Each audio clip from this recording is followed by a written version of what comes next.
Every time your paycheck changes, whether it goes up or down, you're doing more than just adjusting your budget. You're actually sending out a signal, a powerful economic signal. And that signal creates these massive ripples that can build up entire industries or tear them down. So today, we're going to decode that signal. We're going to see how the savviest businesses are tuning in and literally betting their entire future on what you're going to do next. All right, let's just jump right in with a thought experiment. Imagine your boss calls you into the office, and bam, you've got a 10% raise. Awesome, right?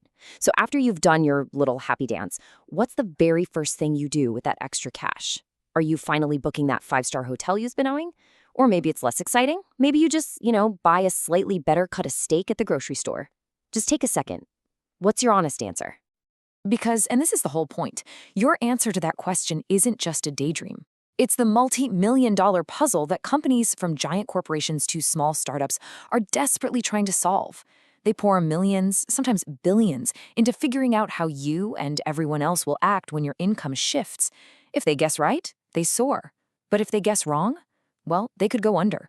It's that serious. So how in the world do they make these incredibly high-stakes bets? Well, they don't just guess. They have a powerful tool, a kind of measuring stick for our spending habits. It's called Income Elasticity of Demand, or YED for short. And for any manager worth their salt, it's one of the most critical forecasting tools they have. Okay, I know income elasticity of demand sounds super academic, a little intimidating, but don't let the jargon fool you.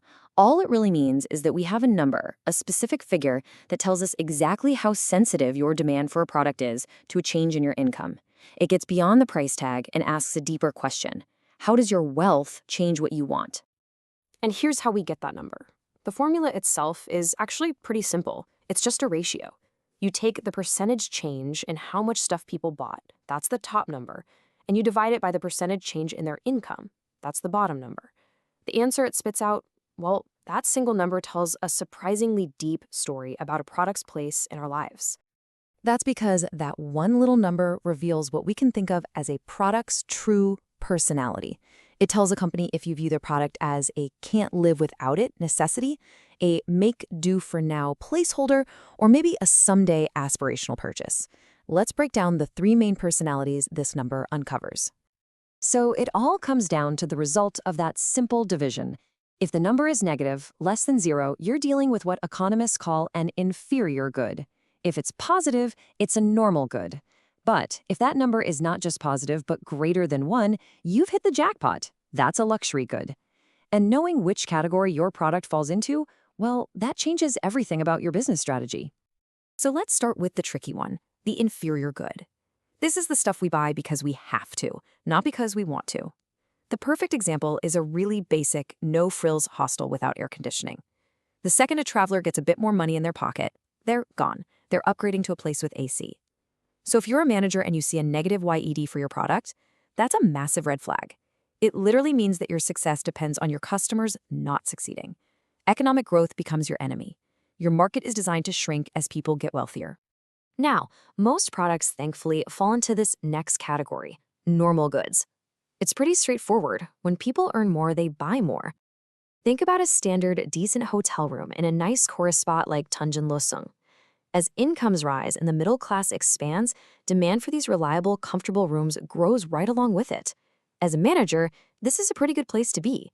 Your business is essentially pegged to the health of the economy. You rise with the tide. But what happens when that number doesn't just stay positive, but it actually crosses the threshold of 1? Now this is where the game completely changes. This is where we enter the world of luxury.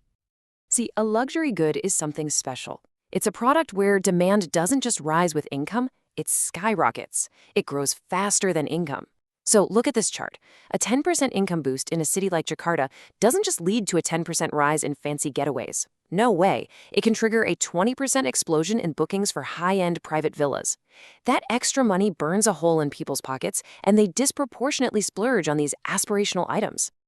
Now this makes the luxury market a classic high-risk, high-reward game. When the economy is booming, these companies are printing money. They can't keep up with demand.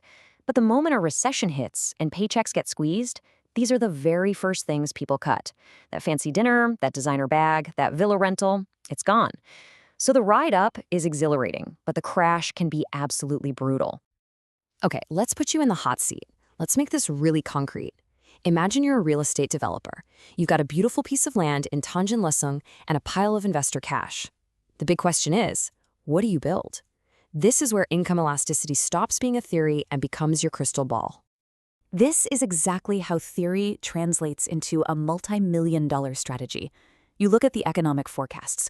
If all signs point to a recession and falling incomes, what's the smart play?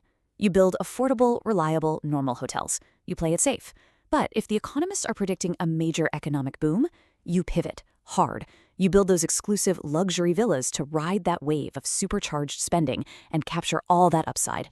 So you see, this is so much more than just a dusty concept in an economics textbook. For business leaders, for investors, for anyone trying to make sense of the market, this is a practical crystal ball. It helps predict where consumer dollars are going to flow next. And for the rest of us, it explains the hidden forces that shape the very businesses and products that surround us every single day. And that's really the key takeaway here. The power of YED is that it acts as a bridge. It connects huge macroeconomic trends, like the economy is growing, to very specific micro-level business decisions. What do we build? Who do we market to? And how do we prepare for what's coming around the bend? Which, of course, brings this whole conversation right back to you. I want you to think about the last significant purchase you made. Maybe it was a car, a vacation, even a new phone. Now that you have the framework, how would you classify it? Was it an inferior good you plan to replace? A normal good that fit your budget? Or was it a luxury good, a real splurge? Your answer says a lot about your own economic story, and it's a clue to what businesses can expect from you next.